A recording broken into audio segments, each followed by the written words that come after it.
ৰাতিপুৱাই চাকচোন বতৰটো ইমান বেয়া কৰিছে আৰু আজি সোনকালে উঠিলোঁ ইয়াতে গ্ৰীণ টি খাব লৈছোঁ 8:30 হৈছে আজি জিমতো নগ'লোঁ এক্সাৰচাইজো নকৰিলোঁ এনেই সোনকালে উঠিলোঁ কালি গোটেই ৰাতিটো শুব পৰা নাই কালি গোটেই ৰাতি হাৰে পাই আছোঁ যিহেতু 4টা বজাত জুবিন দা চিনেমাখন দিব ফাৰ্ষ্ট শ্ব'টো তো সেইটো কাৰণে মই হাঁ পাই আছোঁ মানে দিব এতিয়া সময় হ'ব এতিয়া জুবিন দা যদি মানে মোৰ এনেকুৱা লাগিছে যে 4টা কেতিয়াকৈ বাজক মানে কেতিয়া বাজিব লাগি আছে আৰু এনেকুৱা লাগিছে 4টা বজাৰ লগে লগে মানে জুবিন দা আহিব জুবিন দা ক'ব যে চা মই আহিলোঁ তো মই এনেহে কৈছিলোঁ মই ছাৰপ্ৰাইজ দিছোঁ ইয়াত দেখিছানে মই এনেকুৱা লাগিছে যেন তেওঁ মানে যিমান নিউজ পাই আছোঁ যোনে যি কৈ আছে মোৰ মানে ইমান এইখিনি এনেকুৱা লাগিছে যেন নহয় চিনেমাখনলৈ মই ৱেইট কৰি দিছোঁ জুবিন দা আহিব আৰু জুবিন দা যে নাই বুলি মই মানে কেতিয়াবা মানিয়ে লোৱা নাই আৰু মানি ল'বই নোৱাৰোঁ মানে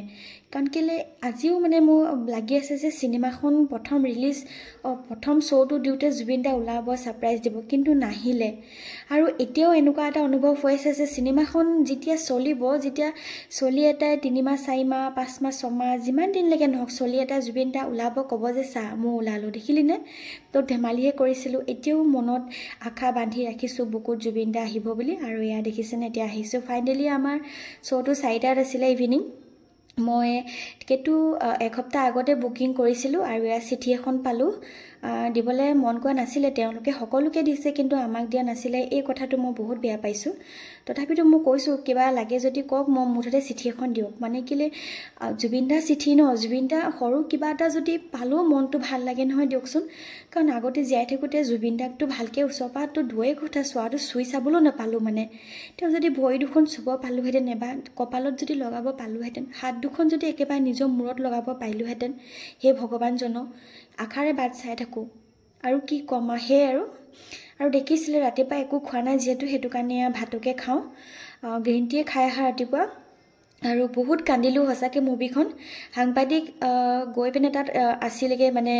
ৰিভিউ মুভিখন কেনেকুৱা বা অনুভৱ কি সেইখিনি সুধিবৰ কাৰণে কিন্তু মোৰ কেমেৰা সন্মুখত ওলাবলৈ মোৰ মানে সাহসে নহ'ল সেইটো কাৰণে মই নোলালোৱে কেমেৰা সন্মুখত আৰু আমি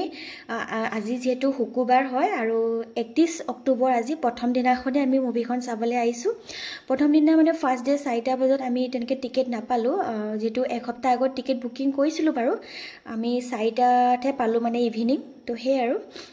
যি কি নহওক মনটো ভাল লাগিছে যে টিকেটো পালোঁ আৰু প্ৰথম দিনাখনে যে জুবিন দা চিনেমাখন চাব পাৰিছোঁ সেইটোৱে ভাল লাগিছে আকৌ এবাৰ চাম কিন্তু সকলো ৰাইজে চাওক তাৰপিছত চাম কাৰণ টিকেট যদি এতিয়া আকৌ বুকিং কৰি দিওঁ তেতিয়া বাকীখিনি ৰাইজে চাবলৈ নাপাব চবেই আশা কৰে চিনেমাখন চাবলৈ আৰু সেই জুবিন দা নাই যে অনুভৱ সেইটো কেতিয়াও হ'বলৈ দিয়া নাই জুবিন দাই বৰষুণৰ যোগে যি এটা মেছেজ দিছে যে অসমবাসীক